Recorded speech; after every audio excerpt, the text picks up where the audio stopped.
Welcome to Today in Prophecy Daily News in 15 minutes or less.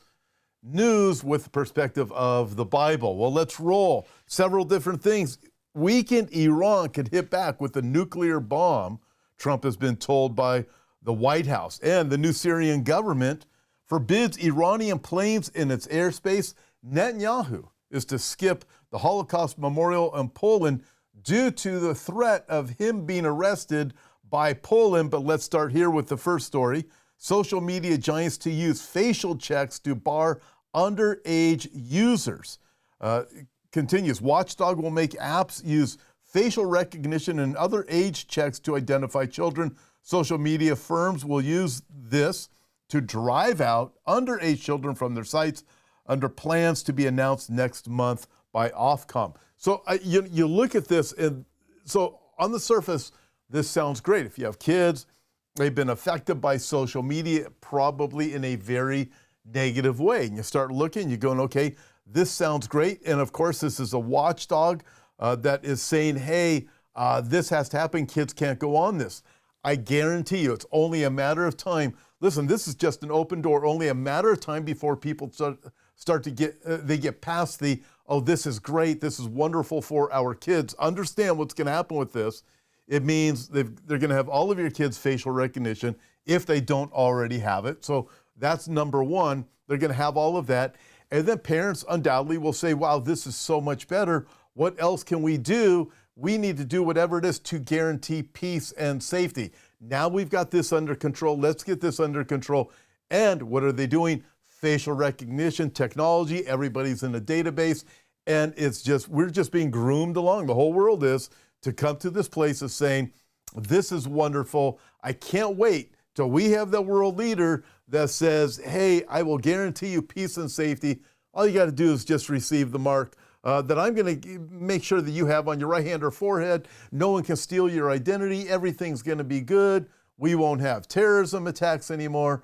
Remember 1 Thessalonians chapter 5, when they say peace and safety, sudden destruction comes upon them, and they shall not escape. So keep that in mind when we look at this, when we realize right now it sounds great, but what will it be used for in the future? This is just, to me, another stepping stone, sounding wonderful. I think it's a good idea on the surface.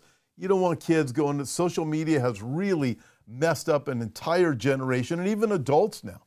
You can't get away from it. But you look at this and go, where's this going to lead to? You look at it, you go, I can tell where this is going to lead to. Next story from the Telegraph. Weakened Iran could hit back with a nuclear bomb, Trump has been told by the White House. Outgoing administration warns President-elect Tehran may revisit its nuclear doctrine after events in the Middle East leave it weakened. All right, looking at this going, certainly this, if you've been paying any attention to what's going on with the conversations coming out of Iran and coming out of Israel about the real threats now from Iran, Iran has been somewhat I wouldn't use the word decimated, but it has been set back severely. Reports from leading generals have even said that from other parts, even from NATO.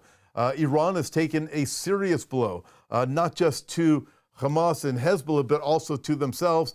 They've been also selling or giving missiles now to the Houthis. Houthis are using these weapons against Israel. You probably have seen that over the last several days. But Iran is running out of options, and they have some very evil people at the top. The majority of people in Iran, they don't want this leadership. In fact, we even have people from Iran that follow us on these on our news sites. And you look at this and go, listen, the majority of Iranian people, they want what's good. They want what's right. And there's more people turning to Christ in Iran per capita than any other nation in the world right now. So you look at these dynamics, but they have a very evil leadership still, with so many of them being removed and taken out. But with that, the threat is what's going to happen to Iran if we keep losing, because Israel keeps winning, and then you have Trump coming into power.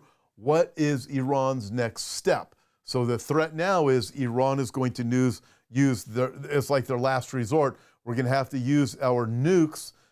There's also talk, will Israel do something about that before Trump becomes president? Or after Trump becomes president, will he deal with that problem? Or is Iran going to do that in the very near future before we get to January 20th. So this is a big deal. Everybody's talking about it, and it leads us to our next story out of Israel National News. Mossad chief go after Iran directly, not the Houthis. Mossad chief David Barnea recommends that Israel go after the head in response to recent ballistic missile attacks by the Houthis in Yemen rather than strike back at the Houthis. So you look at this, and to me this makes an awful lot of sense. But what will Israel do? Will they go directly after Iran? I already talked a little bit about it with Trump coming. Certainly that's a huge problem for Iran. In fact, the whole Trump dynamic is big because what's going to happen with the entire Mideast?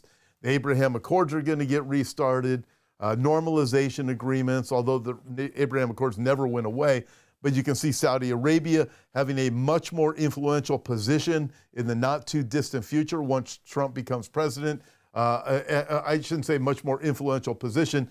They will be in a place of much more likely to be willing to enter into conversations with Israel and a peace initiative in Israel, rebuilding Gaza, getting rid of the Palestinian problem and so forth. And then you look at this, Mossad chief says, hey, this is what you got to deal with. You're going to have to go straight after Iran itself, as Iran has been giving, as I already mentioned, missiles to the Houthis to strike against Israel. Well, don't go after the Houthis. There's just a small branch of crazy terrorists that are launching things from a distance.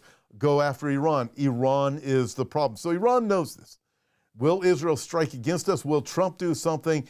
What's Iran going to do? So you look at all of this, start putting all of these dynamics together. Very interesting as we come to the end of 2025. Next article out of Al Jamainer. Welcome to Paddy Stein. What is this about? It's about Ireland. Very interesting. It says, the other day during a discussion with a colleague about the wave of pro-Hamas anti-Semitic hysteria sweeping the Republic of Ireland, I unthinkingly quipped that the people of Ire should rename themselves Palestinians. I immediately regretted doing so because the term Paddy is an aging prerogative conjuring up images of Irish drunkenness, the supposed Irish proclivity for casual brawling and ingrained Irish idiocy, stereotypes any decent person should reject. As it turns out, I needn't have worried. A couple of days after that exchange, I discovered the hashtag Palestinian was being eagerly adopted on social media by Irish supporters of Hamas, and the accompanying posts were variously obnoxious or downright stupid, with many of those mocking the assertion that their country is anti-Semitic, seemingly unaware of the immortal line spoken by a character in James Joyce's Ulysses that Ireland has the honor of being the only country which never persecuted the Jews because she never let the Jews in. Anti-Semitism without the Jews, goes on to say. So you look at this, and if you've been following the story, what do you have now? As I mentioned from the beginning, Poland, and I also mentioned it last night in my update, Poland is saying, hey, if Netanyahu comes to Poland to just come and visit Auschwitz for the memorial, he will be arrested. So you have Poland saying this, you have Ireland saying Netanyahu needs to be arrested, and you look at this, this is growing anti-Semitism, and of course they're saying it's not anti-Semitism. What they're saying is this is anti-Zionism. They're also saying Netanyahu is a war criminal, although they refuse to look at the facts that this has been the most humane war that we've ever even heard of before, including the pagers and the walkie-talkies. The problem that they have is that the Jews thought about these things. Israel has thought about these things. And even the mainstream media had to report recently that the numbers coming out of Gaza, that Israel had killed all these civilians, although it was still a low number, comparing it to the Hamas terrorists and war by any other standard. Although it was still really low, it came out significantly lower because Hamas terrorists were counted as women, people who died of cancer were counted as being war victims of Israel, people were counted as children, were not actually children, they were also Hamas terrorists, and these things are finally coming out. But will anybody admit it?